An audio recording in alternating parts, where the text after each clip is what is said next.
Assalamualaikum sahabat Sleepermatic. Kali ini gue pengen jelasin part kedua setelah menggunakan knalpot kondoman MDM muffler. Oke, kemarin kita udah jelasin definisi dari knalpot kondoman itu seperti apa, terus konfigurasinya yang gue pakai juga seperti apa. Kali ini gue pengen jelasin ke teman-teman semua hasil dyno knalpot kondoman MDM muffler. Nah, cuman di dyno kali ini gue nggak mapping ya, gue cuman dyno doang. Gue pengen lihat hasilnya itu bagaimana ketika kita menggunakan knalpot kondoman dari MDM muffler. Dan kita menggunakan mesin dyno Axis, yang mana di sini mesin dynonya cukup presisi dan dia punya roller lebih berat daripada mesin dyno merek lain. Jadi angkanya bisa lebih kecil gitu ya. Dan selain itu juga di mesin dyno Axis itu ada berbagai macam fitur-fitur yang nanti bakal dijelasin di video ini. Dan seperti apa grafiknya juga nanti akan dijelasin semuanya.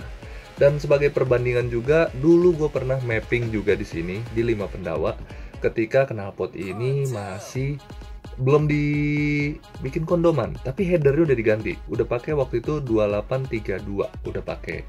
Cuman belakangnya masih original. Dan sekarang kita lihat perbandingannya naik berapa dan seperti apa grafiknya. Langsung aja disimak videonya. Check it out.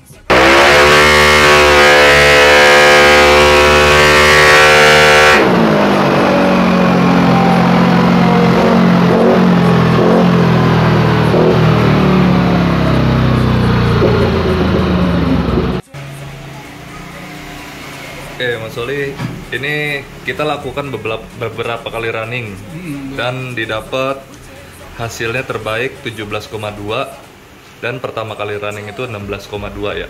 Betul. Nah, mungkin bisa dijelasin maksud dari masing-masing yang ada di layar ini, mulai dari grafiknya, angka-angkanya, mungkin bisa dibantu dijelasin sama Mas Oli. Oke. Ini jadi memang kita running itu selalu paling sedikit itu sekitar 10 kali running gitu kan. Nah ini pertama kali running itu kita dapat power sekitar 16,2. Kenapa kok yang ke 10 baru kita dapat 17,2 gitu, jadinya bisa hampir beda 1 gitu kan. Nah kenapa kok hasilnya bisa beda 1? Nah, ini karena kalau pertama kali running itu motor itu panasnya itu belum ideal gitu, jadi panasnya itu masih baru mungkin sekitar 70 atau 80 kita running tuh gitu. 80 derajat? Iya, kurang lebih sekitar 80 derajat sampai 85. Nah terus semakin panas motor itu kan akan semakin ideal nih, dapat panas ideal, makanya kita bisa sampai dapat 17,2 gitu. Sebetulnya ini motor masih bisa lagi lebih dari 17,2, kemungkinan besar bisa sampai 17,5, tapi karena kita save engine ya, nggak perlu sampai yang full-fullan lah gitu. Jadi segini aja udah cukup. Jadi paling nggak itu kita agak turun sedikit dari maksimal powernya aja gitu. Nah kalau perbandingan dari si air fuel ratio-nya sendiri kan bisa kelihatan kan di sini. Selisihnya awal-awal tuh memang masih belum stabil banget lah. Memang nih mappingnya agak lumayan gitu. Jadi mappingnya ini bisa dibilang lumayan rata gitu. Kemarin mapping di Ricci ya, motor. Iya, di Motori. Ya di Motori mapping. Kalau di gua nggak bisa gitu. Nggak bisa mapping BRT maksudnya? Iya, nggak bisa mapping BRT. Jadinya akhirnya gue langsung suruh ke Ricci aja gitu, karena rekanan BRT kan. Nah, kalau dari powernya motor memang agak beda. Dan ini sebetulnya kalau mau banding sama yang pertama kali ya, perbandingannya yang pertama kali ya, hasil yang pertama lah. Pertama kali apa nih? Ya, pertama kali dyno di sini. Oh iya. Bikin mesin di sini. Oke. Dyno di sini gue bandingin nggak apa-apa. Jadi buat perbandingin aja. Dan ini pun mungkin ada beda dari knalpot juga gitu. Knalpotnya karena brong-brong berisik. Nah ini powernya agak lumayan. Kayaknya sih knalpotnya sesuai nih sama karakter mesinnya ya. Gitu. Di mana dia? Sini. Pertama kali itu sekitar apa sih dulu? 15. Nah, 15. Ini 15. 15 tuh udah jadi mesinnya, udah lo bikin. Oh iya. Mau yang itu ya? Yang itu aja. Oke. Yang udah jadi. Yang sebelum mapping kan. Nah, ini dia. Nah, ini Itu udah mapping tuh. ini udah mapping. Tapi kan? knalpotnya cuma ganti header doang. Oh iya, knalpot standar, knalpot standar, terus sama mapping ya. Nah, ini dia nih. Nah, ini dapatnya, kalau gue buang dulu yang mana tadi? Nah, ini yang merah ini yang pertama awal motor jadi gitu. Nah, ini powernya cuma sekitar 15 ya kurang lebih. Adanya di mana? Di sini lah kurang lebih. Di sini. Nah, setelah itu knalpot ya, begitu ganti knalpot racing, modifikasi ya, racing modif ya, standar modif Kondoman. Kondoman lah. Kondoman katanya bilang kondoman, powernya agak lumayan naik nih, sekitar 17,2 hampir lumayan tuh, 2,2 kan powernya. Nah, cuma emang ada kendala sedikit di RPM atas. Mungkin kayaknya sih dari sini kelihatan CVT-nya yang belum ketemu pasnya nih. Nah, di RPM atasnya. Apa di speed atas ya, antara di sini speed 75 sampai ke 100-an ya kalau salah. Ya 90-an kalau dia on dyno ya. Tapi kalau on street mungkin sekitar 120-an ya kalau 500 meteran. Gitu. Nah, ini perbandingan by speed, nah sekarang by RPM. Nah, ini dia. Memang kalau ganti knalpot tuh agak sedikit ngondoy ya bawahnya tuh. Kayak gini nih tuh. Geser power band agak bergeser ke agak jauh sedikit ya. Kalau yang sebelumnya kan knalpot standar power band adanya di depan kan. Nih tuh lihat. Di sini nih.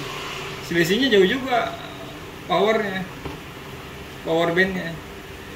Walaupun power tinggi, cuman dia nggak full apa namanya, sedikit doang gitu, nggak sampai full banget. Jadi udah turun lagi di sini.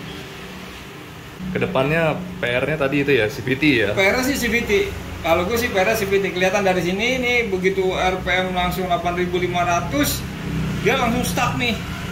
8.500 stuck, tetap bisa naik 9.000 tapi motor kayaknya nggak mau apa ya, udah stuck aja diam gitu. Kalau lihat dari ini sih bukan masalah dari power mesin ada, cuman yang jadi masalah si CVT-nya yang belum bisa kelihatan di sini nih tuh.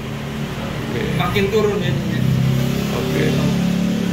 Jadi ada kemungkinan kalau nanti kita benahin di area CVT, ya mungkin grafik yang tadi juga bakal berubah lagi gitu ya? Masih berubah. Oke, sip. Ini mesin dynonya pakai dyno Axis dyno, jadinya bisa lebih lumayan teliti ya. Pertama RPM juga jadinya nggak bisa tinggi banget kan. Waktu di BRT bisa sampai 11.000 masalahnya. Nah, di BMS gua, BMS berapa tuh? Mio gua sampai 20.000. Kalau itu mungkin ada noise Ada dari itu. Kalau BRT mungkin 10.000-an ya. Kemarin sih kayaknya 10.000-an. Iya, jadi kalau di Axis ini paling ke 9.000 tuh udah agak berat. Kenapa? Karena ada retarder di rollernya ya, ada retarder. Dan spesialnya engine RPM itu bukan ngambil dari klem busi gitu, tapi dari injektor pulse.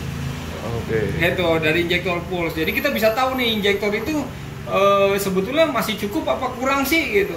Kalau kita bisa lihat dari sini nih, nanti duty cycle. Nah, duty cycle ini bisa kelihatan nih. Tuh. Ini duty cycle ini. Ini yang ini kemungkinan lu bisa minta injektor naik nih. Oh gitu. Karena di sini udah hampir sekitar 80, udah tipis-tipis 84. RPM tinggi udah 87. Seharusnya kalau mau safety itu di sekitaran 70 lah, 70 sampai 80 paling maksimal gitu. injektor. Jadi kita bisa tahu injektor itu perlu ganti apa enggak gitu kalau pakai dyno ini. Wah, asik banget tuh. Jadi kalau misalnya bore up juga Ketahuan. kan banyak yang nanya tuh.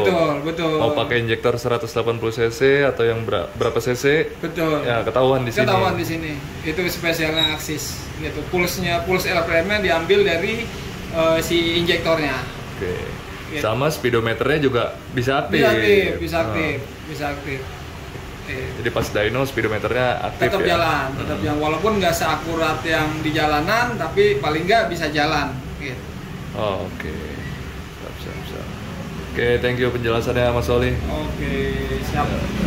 Oke teman-teman, jadi kita udah jelasin ya semuanya, ada fitur apa aja di dynonya dan berapa kenaikannya, dan lumayan juga ya, walaupun belum disetting tapi kenaikannya ternyata cukup signifikan dari 15 horsepower menjadi 17,2.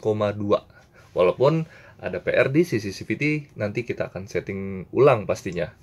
Nah, menurut teman-teman gimana? Worth it nggak sih ubahan 840.000 ya untuk menghasilkan 2,2 HP? Kalau menurut gue sih sangat worth it banget ya. Ini gue juga nggak nyangka sih sebenarnya kalau hasilnya bisa sedemikian bagusnya.